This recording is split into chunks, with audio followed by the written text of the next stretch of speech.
Bom dia, crianças. Vamos para mais uma aula de português, conto de assombração. Revisando um conto de assombração. Nessa primeira parte do vídeo, vocês vão observar as características do gênero conto de assombração ou conto de terror, tá? Essas características vão existir em todo texto que for um conto de assombração. São características que já são diferentes da notícia que nós estudamos na semana passada. Primeiro, é um texto narrativo. É um texto que vai contar uma história. Nessa história, vai ter que ter elementos sobrenaturais, como cenários sombrios e personagens misteriosos. Se a gente voltar lá no texto, o Baile do Caixeiro Viajante, que a gente estudou em sala de aula, a gente percebe esse cenário sombrio. No primeiro momento, a gente tem uma cidade no interior, né? Nós temos o cenário do cemitério. O personagem é um personagem misterioso, como a Marina, como o funcionário do hotel. Então, esse tipo de característica é do conto de assombração.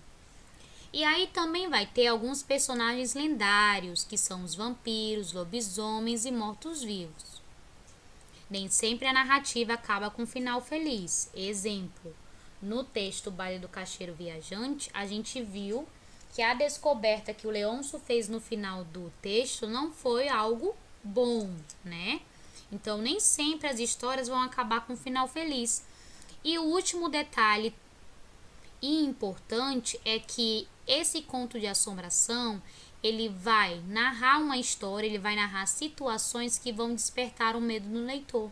Então, aqui eu já percebo que uma das características, percebo as características do gênero e também percebo a finalidade do conto de assombração, que é despertar o medo no leitor.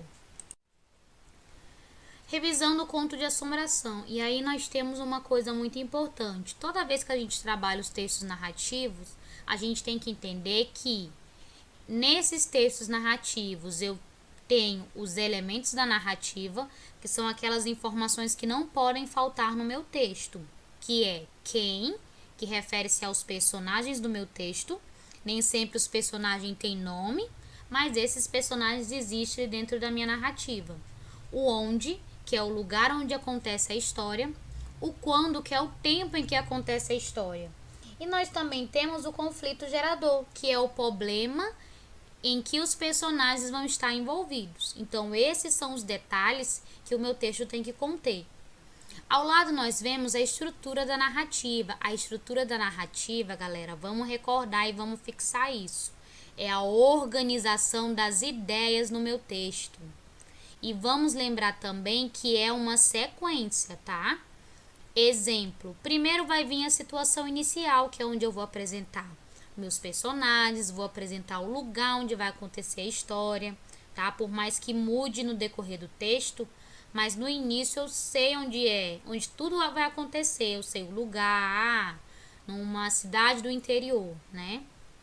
Então, na situação inicial, eu vou ter essa apresentação.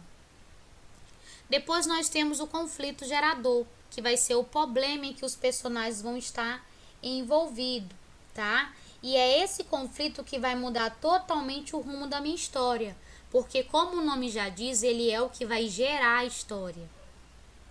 Eu tenho o clímax, que é a parte mais emocionante, aquela parte que tem mais suspense, que tem mais medo, e no final eu tenho um desfecho, que é o final da história, é a resolução do problema que foi apresentado anteriormente.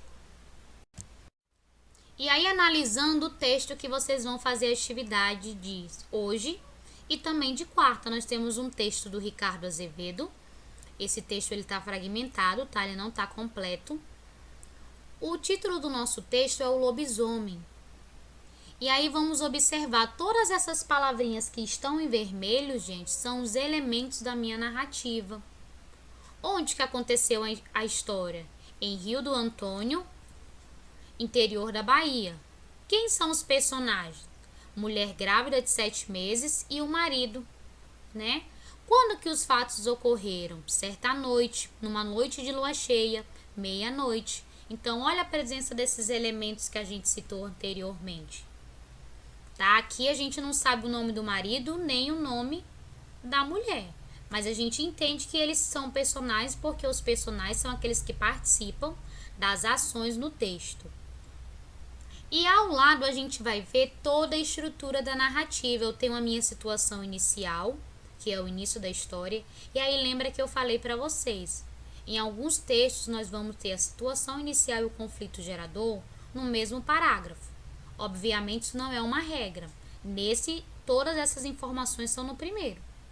Mas a gente já viu, já analisou outros textos e a gente viu que vai diferenciando. E aí eu tenho uma situação inicial onde me apresentam todo, né, os personagens, o lugar. E aí eu tenho um conflito aqui, ó, que o homem queria passear, né?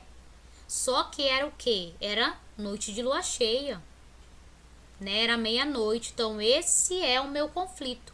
O problema é que os personagens vão estar envolvidos. E aí vem o clímax, que é a minha parte de maior tensão, de maior suspense, né? Que vai, a situação inicial e o conflito gerador estão no primeiro parágrafo, o clímax está no segundo, terceiro e quarto parágrafo e quinto. E no sexto parágrafo nós temos o início do desfecho, porque lembra que o texto está fragmentado, tá? E aí a gente vai ter uma parte de como vai finalizar essa história, ok? Agora é a sua vez. Leia o texto Lobisomem que foi enviado lá no grupo, tá? Com atenção. Em seguida, copie a atividade em seu caderno e resolva. E aí eu vou aguardar a foto de vocês lá no grupo. Se tiver dúvida, eu vou estar lá no grupo à disposição de vocês.